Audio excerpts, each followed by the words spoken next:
guys. Today I'm sitting up in my book loft because I wanted to talk to you about the 5 books that I think are the most important for new yoga teachers to read, or if you're thinking about going to teacher training, these would be great books for you to get and read ahead of time so you have a really good foundation of understanding what yoga is all about. And when I say yoga in this context, I'm talking about the full picture of what yoga is, the 8 limbs, not just the postures. The first book in this list would probably be my recommendation for the first one for you to buy, which is Bringing Yoga to Life by Donna, I think you say her name, Farhi? Donna Farhi. She is amazing. There's actually another book from her on the list, but the way this book is written, it's very easy to dive into it and read through it and absorb the information, but it does a great job of conveying a ton of information about what yoga is.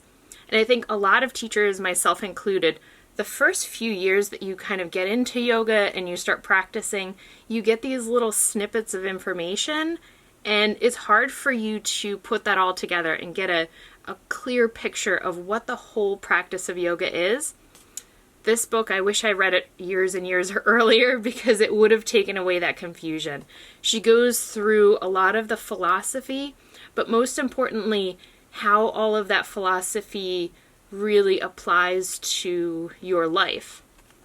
So when I read, I always have a pen in my hand and underline things because especially with this book, I like to pull quotes out that I think will help to create clarity for yoga students. And I will read these little passages during class because that's how important I think they are and how well they convey the information. So this is a great book to really get you in the door and understand what yoga is. The next book is actually the one that I just finished reading when I was on vacation in Florida. This was the book I bought to bring with me. And it's a book I've wanted for years, The Yamas and the Niyamas by Deborah Adele. I found this book because Deborah has a bunch of YouTube videos where she talks about the yamas and the niyamas. So when I was teaching that, I went on and watched a bunch of her videos and thought she was so good at explaining how the yamas and the niyamas are the kind of ethical groundwork of yoga, how we apply that in our daily life, which is really the important thing, right? We can't just study it as this like esoteric thing. We want to figure out how it's applied to our daily life, and that's exactly what she does. At the end of each chapter, so there's one chapter for each of the 5 yamas, and one chapter for each of the 5 niyamas, which are the guidelines of how we're supposed to conduct ourselves and how we want to interact with the world.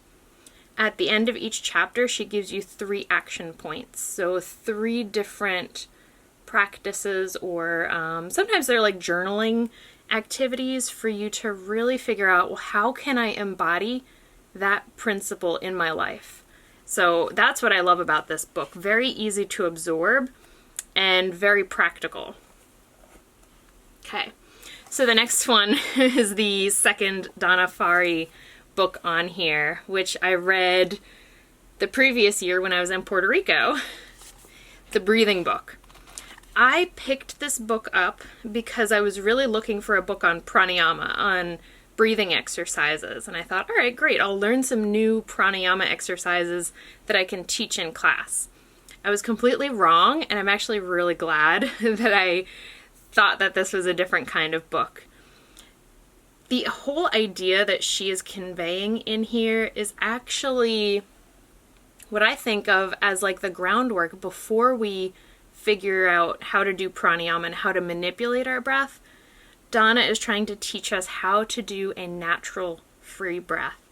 The breath that takes you through your entire day, and how we can release the tension and the habits in our body that restrict our breath. Because when we release those things, the breath is naturally going to expand. as opposed to pranayama, where we're actually putting effort into that expansion. It's really about training the natural free pattern of breath, which is so, so powerful.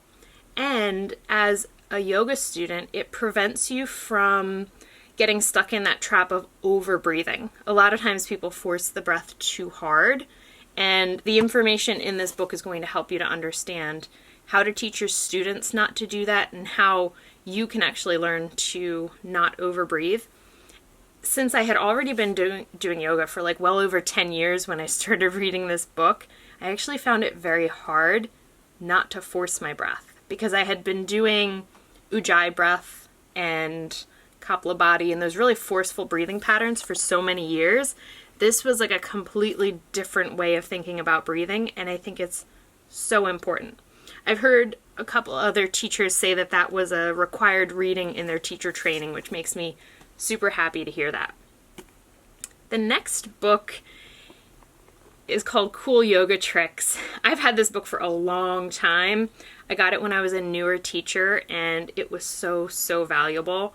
It's not so much a book that you're just going to read through like the first three are.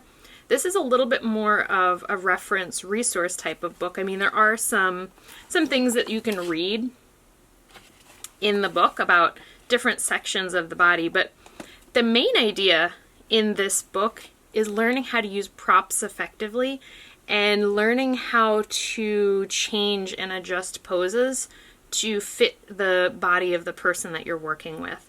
It's very Iyengar based, and Iyengar was always really into props, which is great. So I've heard some criticisms of this book saying that the title probably could have been a little bit better. And I get that. Like when you read Cool Yoga Tricks, you're like, oh, okay, maybe it's a little hokey. But the information in this book is really, really good, especially if you're a newer teacher trying to figure out how to work with people who do better when they have props. So many good ideas in here. So many good ideas, and a ton of really good pictures. So this is a great book to have in your library. All right, and then the last one is one of the ones that I use as required reading when I teach yoga teacher training, because I do the anatomy section. This is what I use as the, I'll call it textbook. This is an old copy because I've had this a lot of years. So it's Yoga Anatomy by Leslie Kaminoff. And Leslie Kaminoff is a big name in yoga anatomy. Very, very knowledgeable teacher.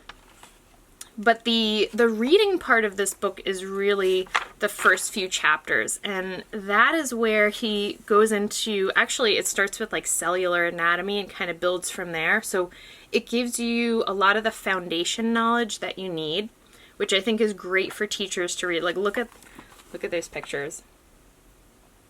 It's so great. The updated version of this book is even better. He added a lot of stuff to the beginning of the book. I should get an updated version.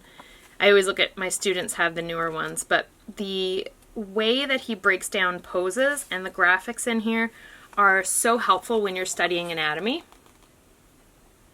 Each pose shows you the actions at the joints, what muscles are working, which muscles are contracting, which muscles are lengthening, and then there's kind of like a troubleshooting area, and then there's a segment that explains what happens with the diaphragm and how that posture impacts your breathing. So it's very effective at helping you to figure out the interaction between the pose and your physical body. So those are my 5 books that I think every yoga teacher would benefit from having and from reading. And then I'm going to end the video by talking about a giveaway of the book that I wrote. In June of 2019, I put out my book, Yoga Therapy at the Wall. And this book is very much anatomy based and uses my experience as a yoga therapist and an occupational therapist with some of the special populations that I've worked with. Specifically people who have Parkinson's disease or balance challenges. Using a wall as a prop is a super effective way to help people in those populations to be able to do poses, to be able to work on their vestibular system, to work on their posture, while feeling really safe and secure that they have something sturdy next to them. It also helps a lot with body awareness and self-regulation, and opens up a world of poses that might not be accessible to certain populations without the use of a wall. So I spent about 3 years distilling that information into this book right here. So if you feel like this would be something that would be a good addition to your library as a yoga teacher or a yoga student, go ahead and leave a comment below and explain to me why you would like to get a copy of my book. Go over to Instagram, and you're going to follow me on Instagram at LauraGyoga. And then you're going to just send me a direct message on there and let me know why you would like to have a copy of my book. And I will pick a winner on May 1st and mail that out to you. So thank you for listening to my list, and I hope you get a lot of information out of these 5 books that I recommend for yoga teachers. And I'll see you in the next one.